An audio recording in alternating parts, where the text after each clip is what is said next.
வணக்கம். ஜவைஜட் from Javadupatti Pudur. Power writer அப்படிங்கிற YouTube channel மூலமாக உங்களை மீண்டும் சந்திப்பு ரொம்ப மற்ற மகிழ்ச்சி. அத்தோடு எங்கள் சேனலை சப்ஸ்கிரைப் பண்ணுங்கள், பெல் பட்டன் அழுத்த மறந்துடாதீங்க. அத்தோடு எல்லாத்துக்கும் ஷேர் பண்ணுங்கள். அதாவது 2இல் 1 அப்படிங்கிற ஒரு மேடை நாடகம் பிற்காலத்தில் தங்கப்பதக்கமாக உருமாறியது அப்படின்னு சொன்னால் எத்தனை பேருக்கு தெரியும்? அதாவது துக்ளக் ஆஃபீஸில் மகேந்திரன் வேலை செய்கிறார். காலையில் 7 மணிக்கு ராத்திரி 9 மணி வரைக்கும் ஒர்க்கு. அந்த மாதிரி வேலை செய்யக்கூடிய ஒரு சமயத்தை ஷோவோட அலுவலகம் அது துக்ளக் ஷோனா துக்ளக். அப்படி வேலைக்கு செய்யக்கூடிய சமயத்தில் அவர் கண் முன்னால் ஒரு படம் ஒன்று கண்ணுக்கு சிக்குது. அதாவது குதிரை மீது ஒற்றை கண்ணனாக இருந்து கொண்டு ஒரு இராணுவ அதிகாரி மாதிரி ஒரு படம். அதை பார்த்த உடனே அவர் என்ன நினைச்சார் அப்படின்னு தெரியல. அதாவது தங்கப்பதக்கத்துக்கு திரைக்கதை வசனம் எழுதிய அந்த மகேந்திரன் என்ன நினைச்சாருன்னு தெரியல. டக்குன்னு அவருக்குள்ள ஒரு எண்ணம் உருவாகி ஒரு கதை ஒன்று டக்குன்னு உருவாகுது. அந்த நேரம் பார்த்து நடிகர் செந்தாமரை மற்றபடி கண்ணன் 2 பேர் வர்றாங்க. இந்த மாதிரிப்பா உன்னை பற்றி கேள்வி போட்டோம், எனக்கு ஒரு கதை தேவை, எங்களுடைய நாடக சபாவில் அரங்கேற்றுவதற்கு ஒரு கதை தேவை அப்படின்னு சொல்லிட்டு கேட்குறாங்க. இல்லைங்க, இது ஆசிரியர் ஷோ ஐயா வந்துடுவாங்க அப்படின்னு சொல்லக்கூடிய சமயத்தில் அவர் உட்காரக்கூடிய சமயம் இருக்க டைம் ஆகிட்டே போகுது. ஷோ வர்றதுக்கு டைம் ஆகிடுது. சரி கதை சொல்லுப்பா, அவர் தான் வரல, இல்லை ஆசிரியர் தான் வரல, இல்லை கதை சொல்லுப்பா அப்படின்னு சொல்லிட்டு செந்தாமரை சொல்கிறார். சொன்ன உடனே மகேந்திரன் சொல்கிறார். அவர் தான் பிற்காலத்தில் முள்ளும் மலரும், ஜானி, அப்புறம் கை கொடுக்கும் கை அப்படிங்கிற படத்தையெல்லாம் இயக்கியவர். ரஜினிகாந்தை வச்சு இயக்கினவர். முள்ளும் மலரும் பற்றி சொல்ல வேண்டிய அவசியம் இல்லை, அதே மாதிரி ஜானியை பற்றி சொல்ல வேண்டிய அவசியம் இல்லை. அந்த மகேந்திரன் சொல்கிறார், ஒன்லைனில் சொல்கிறார். அதாவது ஒரு போலீஸ் அதிகாரி, நேர்மையான ஒரு போலீஸ் அதிகாரி குற்றவாளியான தன் மகனை திருத்தி மற்றபடி கோர்ட்டில் கேஸ் போட்டு உள்ள தள்ளாமல் சுட்டே கொண்டுறாரு. அந்த மாதிரி ஒரு கதையை சொல்லணும்னா நடிகர் செந்தாமரைக்கு ரொம்ப பிடிச்சி போகுது. எப்பா ஒன்லைனில் சொல்லிட்டு சீக்கிரம் ஸ்க்ரீன் பிளே பண்ணுப்பா, இது ரொம்ப பிடிச்ச கதையாக இருக்குது. அதாவது சாதாரணமாக ஒரு கதையை எடுத்துக்கிட்டோம்னா போலீஸ் அதிகாரி மற்றபடி தன் மகனாகட்டும் மற்ற வேற ஆகட்டும், அது மகன்கிற கான்செப்டில் எப்படி தன் காப்பாற்ற தான் பார்ப்பாங்க. நல்லா புரிஞ்சுக்கணும். இந்த இடத்துல அந்த தீம் தங்கப்பதக்கம் வெற்றி அடைந்ததுக்கு இதுதான் காரணம். தன் மகன் அப்படின்னோடனே தன் மகன் குற்றவாளி அப்படின்னோடனே என்ன பண்ணுவாங்க, எப்படிப்பட்ட அப்பனாக இருந்தாலும் சரி, அவன் எஸ்பியாக இருக்கட்டும் மற்றபடி இன்ஸ்பெக்டராக இருக்கட்டும் பெரிய டிஎஸ்பி எவராக இருக்கட்டும் காப்பாற்ற தான் பார்ப்பாங்க.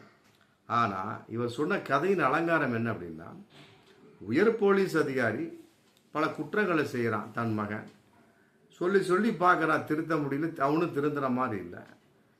அப்புறம் மிகப்பெரிய ஒரு குற்றத்தை செய்யக்கூடிய சமயத்தில் டக்குனு இந்த போலீஸை தான் அப்பன்ட்டே மாட்டிடுறான்.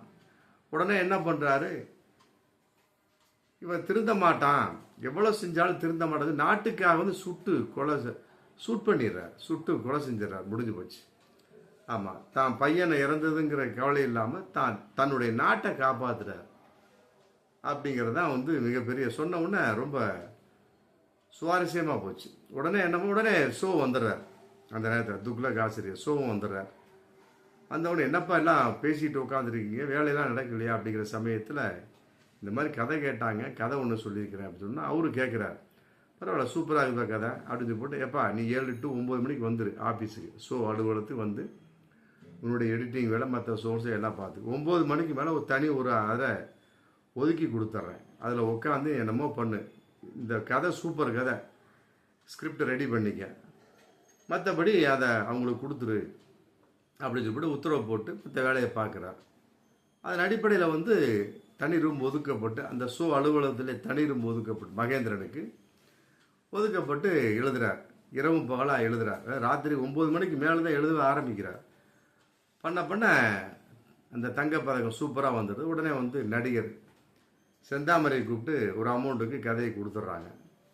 ரொம்ப அற்புதமாக போகுது. அதில் சிவாஜி வேடத்தில் செந்தாமரை தான் அந்த நாடகத்தில் நடிக்கிறார். இயக்குனர் வந்து கண்ணன் இயக்கிறார். இப்படி இருக்கக்கூடிய சமயத்தில் இதை வந்து சந்தர்ப்பவசமாக நடிகர் திலகம் ஐயா அவங்க வந்து பார்க்கக்கூடிய ஒரு இந்த நாடகமாக ஒரு சூழல் வருது. இந்த நாடகத்தை என்னப்பா ஏதோ இரண்டில் ஒன்று அப்படிங்கிற நாடகம் போடுறாங்களாமே, போய் பார்த்துட்டு ஒரு மக்கள் எல்லாம் தொடர்ந்து போயிட்டு இருக்காங்க, அற்புதமான நாடகம் சொல்கிறாங்க அப்படின்னு சொல்லிட்டு சிவாஜி கணேசன் ஐயாவும் போய் பார்க்குறாங்க. பார்த்தோன்னே அவங்களுக்கு கதை பிடிச்சிருச்சு, நாடகம் பிடிச்சிருச்சு. உடனே என்ன பண்ணுறாங்க, எப்பா நீங்கள் அரங்கேற்று இருக்கணும்ப்பா, என்னுடைய சிவாஜி நாடக சபா இருக்கு இல்லையா, அதில் அரங்கேற்று வச்சுட்டு அவர் அமௌண்ட்டை கொடுத்து விலைக்கு வாங்கி என்ன பண்ணுறாரு, இதில் நாடகத்தை அரங்கேற்றார்.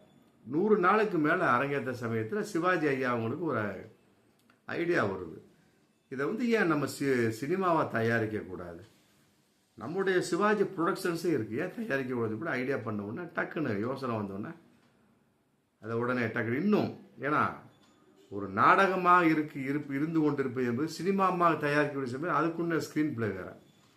உடனே மகேந்திரன் சொல்லி மீண்டும் அதை டெவலப் பண்ணி ஸ்க்ரீன் பிளே பண்ணி எப்படி செட்டப் பண்ணி, எப்பா இதை நானே நடிக்க போகிறேன், இதை கதாநாயகி தேர்வு மற்ற சோன்ஸோ கேஆர் விஜயா மற்ற சோன்ஸோ சுள்ளிராஜன் அப்படி போட்டு அங்கங்கே அப்படியே தேர்வாக்கப்படுறாங்க.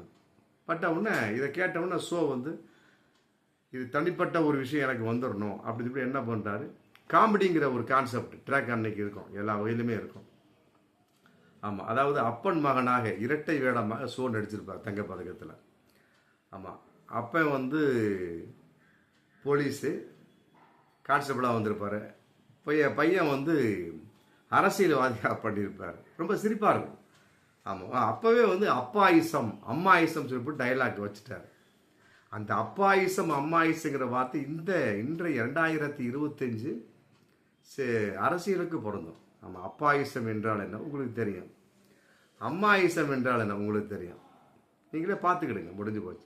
அந்த அப்பாயிசம் அம்மாயிசங்கிற வார்த்தை இன்றைய அரசியலுக்கு பொருந்தக்கூடிய அளவுக்கு அன்னைக்கு எதிர்கால சிந்தனையோடு எழுதியவர் தான் ஷோ. அப்புறம் அவர் சொல்கிறார், அப்போ இந்த காமெடி ட்ரெஜடி அந்த ட்ரேக் எனக்கு வந்துவிட்டா இதுக்கு நானே டைலாக் எழுதிக்கிறேன் அப்படின்னு சொல்லி எழுதி எல்லாம் ஒன்றாக சேர்ந்து சிவாஜி கணேசன் ஐயா, கேஆர் விஜயா, சுள்ளிராஜன் மற்றபடி எம்எஸ்சிகிட்ட போகிறாங்க. போன உடனே விஷயத்தை சொன்னோன்னா கண்ணதாசன் அப்படி பொத்துக்கிட்டு வருது பாடம், ட்விங்கிள் ட்விங்கிள் லிட்டில் ஸ்டார் அப்படிங்கிற அந்த கான்செப்டை தத்தி செல்லும் முத்துக்கண்ணன் சிரிப்பு அப்படிங்கிற ஒரு பாடல். அப்புறம் இடையில சோதனை மேல் சோதனை போதுமடா சாமி அப்படிங்கிற பாடல். அப்புறம் சுமை தாங்கி சாய்ந்தால் சுமை என்ன ஆகும் அப்படிங்கிற ஒரு சோகமான ஒரு பாடல்.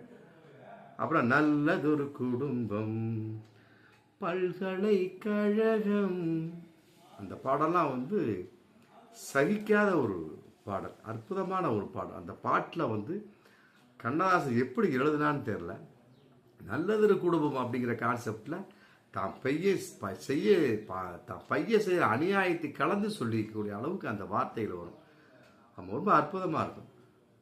அதாவது வந்து அந்த அந்த வீட்டை வந்து கோகுலமாகவும் தன் பையனை கண்ணனாகவும் நினச்சி அந்த பாட்டை கொண்டு போவார், அற்புதமாக இருக்கும். ஆமாம், ஆயர்பாடி பயம் கண்டது பாடி தடம் கொண்ட இந்த பிள்ளை செய்யும் லீலை நான் அறிவேன். அருமையான சாங் அதெல்லாம் வந்து இன்னைக்கு புல்லரிக்கக்கூடிய ஒரு சாங். அந்த சாங்லாம் வந்து கண்ணதாசன் எப்படி எழுதினார், அதற்கு எம்எஸ் விஸ்வநாதன் எப்படியெல்லாம் போட்டிருப்பார் இசை அப்படிங்கிற நினைக்கிறப்ப புல்லரிக்குது. அதையெல்லாம் விட அந்த படத்துக்கு எப்படியெல்லாம் சிவாஜி நடித்தார், கேஆர் விஜய் எந்த அளவுக்கு ஒரு தாயா புருஷன் வகையில் பகைச்சிக்காமலையும் மகன் வகையில் பகைத்துக்க முடியாமலையும் இரண்டு கட்டான் நிலைமையாக நடிச்சிருப்பார். அற்புதமான ஒரு நடிப்பு. அதையெல்லாம் விட சிவாஜியோட நடிப்பு அந்த படத்தில் கான்ஸ்டபிள்லேருந்து எஸ்பி வரைக்கும் படிப்படியாக உயரதை வந்து ஸ்டெப் பை ஸ்டெப்பாக காமிப்பாங்க. அற்புதமாக இருக்கும்.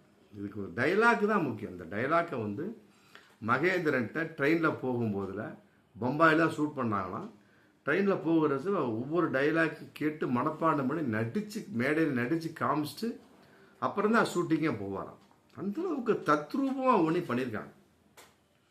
அதனால தான் வந்து இன்றைக்கி வந்து தங்கப்பதக்கம் போன்ற படங்கள்லாம் வந்து பேசப்படுது. அவன் உண்மையிலே இது பாராட்டக்கூடிய. அதுக்கு பின்னால் மகேந்திரோட லைஃபே எங்கேயோ போச்சு. ஆமாம், அவர் தனிப்பட்ட ஒரு முத்திரை பதித்த ஒரு இயக்குனராக மாறினார்.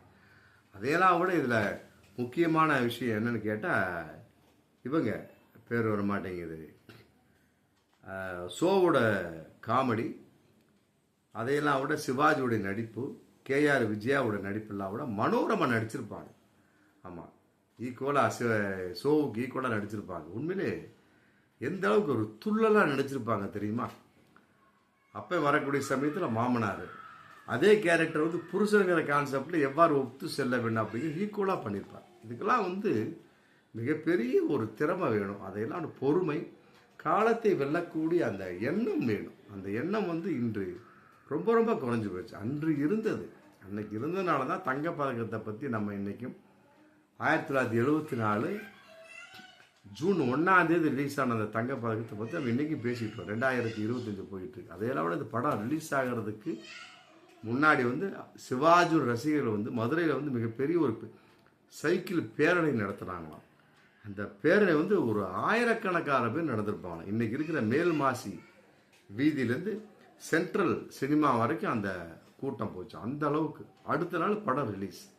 அப்போ எந்த அளவுக்கு அந்த படம் பாராட்டப்பட்டிருக்கு அப்படிங்கிறத பாருங்க. ஒவ்வொரு தேட்டர்லையும் 175 நாள் ஓடின படம் இந்த படம்.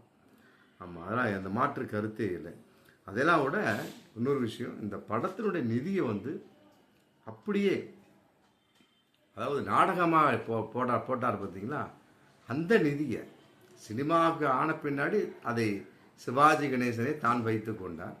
ஆனால் 2ல் 1 அப்படிங்கிற நாடகமாக போடக்கூடிய சமயத்தில் அந்த நிதியெல்லாம் வந்து காங்கிரஸினுடைய வளர்ச்சிக்காக வந்து கொடுத்தார். ஏன்னா அவர் அன்னைக்கு காங்கிரஸ்வாதி, காந்தியவாதி. அவங்க காங்கிரஸ் செய்வதுக்கு ஃபுல்லாக நிதியை கொடுத்துட்டார். கட்சி வளர்ச்சிக்காக செய்யுங்க சொல்லி கொடுத்துட்டார். அந்த அளவுக்கு மிக பெருந்தன்மையானவர், கம்பீரமானவர். இன்னும் சொல்லப்போனால் தங்கப்பதக்கம்ங்கிறது காவல்துறைக்கு பெருமை சேர்த்த ஒரு படம். அவன் இன்னைக்கும் ஒரிஜினலான ஒரு சிவாஜி, ஒரிஜினலான ஒரு போலீஸ் அந்த மாதிரி இருப்பாரா அப்படின்லாம் சொல்ல முடியாது.